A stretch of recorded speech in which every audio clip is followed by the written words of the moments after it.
பெரியார் மீது அவதூறு அள்ளி வீசியவர்களுக்கு டெபாசிட் பறிபோகும் வகையில் ஈரோடு கிழக்கு தொகுதி மக்கள் பாடம் புகட்டியுள்ளதாக சீமானை முதலமைச்சர் மு.க. ஸ்டாலின் கடுமையாக விமர்சித்துள்ளார். முதலமைச்சரும் திமுக தலைவருமான மு.க. ஸ்டாலின் தனது தொண்டர்களுக்கு கடிதம் எழுதியுள்ளார். அதில் மக்களுக்கு தேவையானவை பற்றி பேசாமல் பெரியார் மீது அவதூறு பரப்பியவர்களுக்கு பாடம் புகட்டப்பட்டுள்ளதாக முதலமைச்சர் குறிப்பிட்டுள்ளார். இது என்றென்றும் பெரியார் மண் என ஈரோடு கிழக்கு தொகுதி மக்கள் நிரூபித்திருப்பதாகவும் அவர் தெரிவித்துள்ளார். 2026 தேர்தலில் 200 தொகுதிகளை வெற்றி இலக்காக கொண்டு மேற்கொண்டு வரும் பயணத்தின் தொடக்க வெற்றியாக ஈரோடு கிழக்கு அமைந்துள்ளதாக தெரிவித்துள்ளார். திமுக தலைவராக தான் பொறுப்பேற்றது முதல் தேர்தல் களங்களில் தொடர்ச்சியான வெற்றிகளை திமுக பெற்று வருவதாகவும் அவர் சுட்டிக்காட்டியுள்ளார். பிப்ரவரி 21 மற்றும் 22ஆம் தேதிகளில் கடலூர் மாவட்டத்திற்கு பயணம் மேற்கொள்ள உள்ளதாகவும் முதலமைச்சர் மு.க. ஸ்டாலின் தெரிவித்துள்ளார்.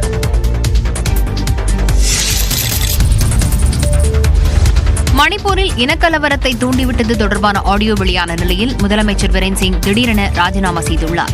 மணிப்பூரில் கடந்த 2023ஆம் ஆண்டு மே மாதம் முதல் 1.5 ஆண்டுகளுக்கும் மேலாக மீதி, குக்கி ஆகிய 2 பிரிவு மக்களிடையே கலவரம் நீடித்து வருகிறது. கலவரத்தை கட்டுப்படுத்துவதில் மணிப்பூர் பாஜக அரசு தோல்வியடைந்து விட்டதாக எதிர்க்கட்சிகள் குற்றம் சாட்டி வருகின்றன. அண்மையில் வன்முறையை தூண்டும் விதமாக முதல்வர் பீரேன் சிங் பேசியதாக ஆடியோ வெளியான சூழலில் இதுகுறித்து விளக்கம் அளிக்க வேண்டும் என்று உச்சநீதிமன்றம் உத்தரவிட்டிருந்தது. இதன் தொடர்ச்சியாக பீரேன் சிங் திடீரென தமது முதல்வர் பதவியை ராஜினாமா செய்துள்ளார். ராஜினாமா கடிதத்தை ஆளுநர் அஜய்குமார் பெல்லாவிடம் அவர் நேரில் வழங்கிய நிலையில் வாய்ப்பளித்த மத்திய அரசுக்கு நன்றி தெரிவிப்பதாக குறிப்பிட்டார். மணிப்பூர் முதலமைச்சர் பீரேன் சிங் ராஜினாமா செய்த நிலையில் மாநிலத்தில் குடியரசுத் தலைவர் ஆட்சி அமல்படுத்தப்பட வாய்ப்பு இருப்பதாக தகவல் வெளியாகியுள்ளது. பீரேன் சிங்கின் ராஜினாமாவை ஏற்றுக்கொண்ட அம்மாநில ஆளுநர் அஜய்குமார் பல்லா புதிய அரசு அமையும் வரை காபந்து முதலமைச்சராக தொடர அறிவுறுத்தியுள்ளார். எதிர்க்கட்சிகள் நம்பிக்கையில்லா தீர்மானம் கொண்டுவர திட்டமிட்டிருந்த நிலையில் இன்று கூட இருந்த மணிப்பூர் சட்டப்பேரவையும் ஒத்திவைக்கப்படுவதாக அறிவிக்கப்பட்டுள்ளது. எனவே புதிய முதலமைச்சரை தேர்வு செய்யும் பணியில் பாஜக மேலிடம் ஆலோசனை நடத்தி வருவதாக தகவல் வெளியாகியுள்ளது. அதே சமயம் பாஜகவுடன் கூட்டணியில் உள்ள கட்சிகளும் அதிருப்தியில் இருப்பதால் பெரும்பான்மையை நிரூபிப்பதில் சிக்கல் ஏற்படலாம் என கருதப்படுகிறது. இந்நிலையில் மணிப்பூரில் குடியரசுத் தலைவர் ஆட்சி அமல்படுத்தப்பட வாய்ப்பு இருப்பதாக தகவல் வெளியாகியுள்ளது. தமிழ்நாட்டிற்கான கல்வி நிதியை வேறு மாநிலங்களுக்கு வழங்கியதன் மூலம் தங்களது உரிமைக்காக போராடும் தமிழ்நாட்டு மாணவர்களை மத்திய அரசு தண்டித்திருப்பதாக முதலமைச்சர் மு.க. ஸ்டாலின் கண்டனம் தெரிவித்துள்ளார். PM ஸ்ரீ திட்டத்தில் இணைய மறுத்ததால் தமிழ்நாட்டிற்கு ஒதுக்கப்பட்ட 2152 கோடி ரூபாயை பிற மாநிலங்களுக்கு மத்திய அரசு பகிர்ந்தளித்துள்ளது. இதற்கு முதலமைச்சர் மு.க. ஸ்டாலின் கண்டனம் தெரிவித்துள்ளார். இது தொடர்பாக எக்ஸ் பக்கத்தில் பதிவிட்டுள்ள அவர், தமிழ்நாட்டிற்கு எதிரான மத்திய பாஜக அரசின் அநீதியான அணுகுமுறைக்கு எல்லையே இல்லை என்று விமர்சித்துள்ளார். புதிய கல்விக் கொள்கை மற்றும் மும்மொழி கல்வியை ஏற்க மறுத்ததால் தமிழ்நாட்டிற்கான நிதியை பறித்ததோடு தற்போது அதனை பிற மாநிலங்களுக்கு மத்திய அரசு பகிர்ந்தளித்திருப்பதாக குற்றம் சாட்டியுள்ளார். இந்திய அரசியல் வரலாற்றில் ஒரு மாநில அரசை பழிவாங்கும் நடவடிக்கைக்காக இதுவரை கல்வியை எந்த அரசும் பயன்படுத்தியதில்லை என்று கூறியுள்ள முதலமைச்சர், தமிழ்நாட்டு மக்களுக்கு எதிரான அநீதி மற்றும் வெறுப்பின் முகமாக பாஜக மீண்டும் தன்னை நிரூபித்திருப்பதாகவும் காட்டமாக விமர்சித்துள்ளார். PM ஸ்ரீ திட்டத்திற்கான ஒப்பந்தத்தில் தமிழ்நாடு அரசு கையெழுத்திடாததால் நிதி ஒதுக்கீடு நிறுத்தி வைக்கப்பட்டுள்ளதாக முதலமைச்சர் ஸ்டாலின் குற்றம் சாட்டியுள்ள நிலையில் மத்திய கல்வி அமைச்சகம் நியூஸ் 18க்கு விளக்கம் அளித்துள்ளது. இது தொடர்பாக நியூஸ் 18 ஆங்கில தொலைக்காட்சி சார்பில் மத்திய கல்வி அமைச்சகத்தை தொடர்பு கொண்டு கேட்டபோது PM ஸ்ரீ பள்ளிகள் திட்டத்திற்கான புரிந்துணர்வு ஒப்பந்தத்தில் கையெழுத்திட வலியுறுத்தி தமிழ்நாடு அரசுக்கு பலமுறை கடிதம் எழுதியதாக தெரிவிக்கப்பட்டுள்ளது. புரிந்துணர்வு ஒப்பந்தத்தில் கையெழுத்திடாததால் நிதி ஒதுக்கீடு ஒத்திவைக்கப்பட்டிருப்பதாகவும் மத்திய கல்வி அமைச்சகம் விளக்கம் அளித்துள்ளது. கல்வியில் மாநிலங்களுக்கு சம உரிமை வழங்கவில்லை என்றால் அத்துறையில் இந்தியா வீழ்ச்சியை சந்திக்க நேரிடும் என கல்வியாளர் நெடுஞ்செழியன் தெரிவித்துள்ளார். AI தொழில்நுட்பம் எந்த மொழியுமே தேவையில்லை, நீங்க என்ன கொடுத்தாலும் எல்லா மொழியிலையும் அதை டிரான்ஸ்லேஷன் பண்ணி தருது அப்படின்னா நம்ம அந்த தேவையில்லாத மும்மொழி கொள்கையில சண்டையை போட்டுக்கிட்டு இந்த மாதிரி விஷயங்களை நீங்க திணிக்கிறது அப்படிங்கிறது எதிர்கால வரக்கூடிய தொழில்நுட்ப வளர்ச்சிக்கு ஏற்றவாறு நம்ம கல்வியை நம்ம இன்னும் தயார்படுத்தலை. அதில் NEPல எங்கேயுமே அதை பற்றி எங்கேயுமே ஸ்பேஸில் நியூ எஜுகேஷன் பாலிசியில் அதை பற்றி மென்ஷன் பண்ணல. புதிய கல்விக் கொள்கையை அமல்படுத்துவதில் சிக்கல் உள்ளதாகவும் கல்வியாளர் நெடுஞ்செழியன் தெரிவித்தார். தமிழ்நாடு போன்ற மாநிலங்கள் தங்கள் வரி செலுத்துவதற்கு ஏற்ப மத்திய அரசிடம் இருந்து நிதி கேட்பது அற்ப சிந்தனை என்று மத்திய அமைச்சர் பியூஷ் கோயல் பேசியிருப்பது சர்ச்சையை ஏற்படுத்தியுள்ளது. மும்பையில் நடந்த நிகழ்ச்சி ஒன்றில் பேசியவர் தமிழ்நாடு, கர்நாடகா, தெலுங்கானா மாநில அரசுகளை விமர்சித்தார்.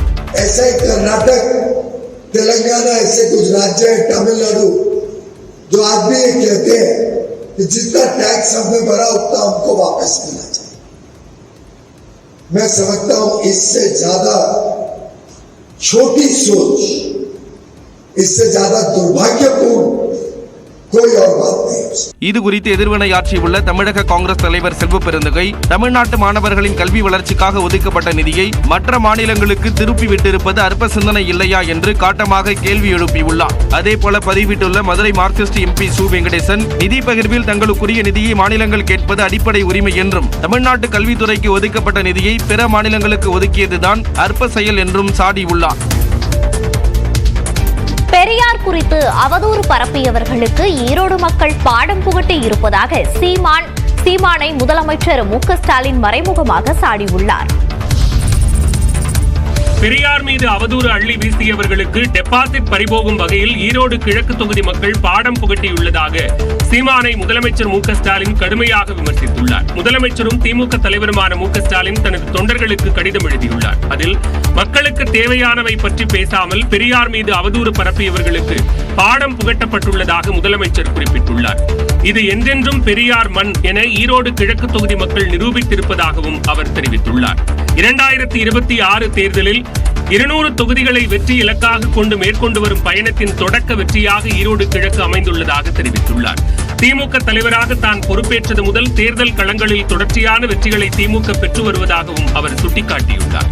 பிப்ரவரி 21 மற்றும் 22ஆம் தேதிகளில் கடலூர் மாவட்டத்திற்கு பயணம் மேற்கொள்ள உள்ளதாகவும் முதலமைச்சர் மு.க.ஸ்டாலின் தெரிவித்துள்ளார்.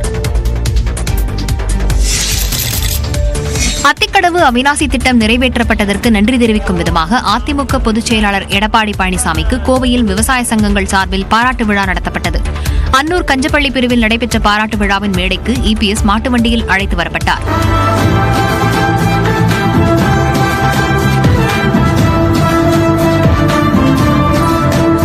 அவருக்கு சீர்வரிசையாக காய்கறிகள், பழங்கள் வழங்கப்பட்டன.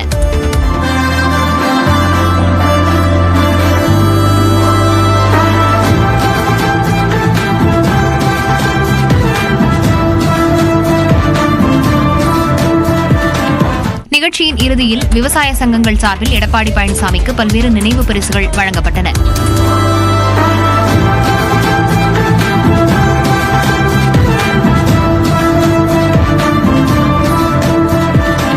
இந்த விழாவில் முன்னாள் அமைச்சர் எஸ்.பி. வேலுமணி, தனபால், பொள்ளாச்சி ஜெயராமன் மற்றும் அதிமுக சட்டமன்ற உறுப்பினர்கள் கலந்து கொண்டனர். தன்னை எவராலும் அடிமைப்படுத்த முடியாது என்று அதிமுக பொதுச் செயலாளரும் சட்டமன்ற எதிர்க்கட்சித் தலைவருமான எடப்பாடி பழனிசாமி கூறினார். கோவை அன்னூர் அருகே கஞ்சப்பள்ளியில் நடந்த பாராட்டு விழாவில் கலந்து கொண்டு பேசிய அவர், விவசாயியாக இருப்பதால் பிறவி பயனை அடைந்து விட்டதாக குறிப்பிட்டார்.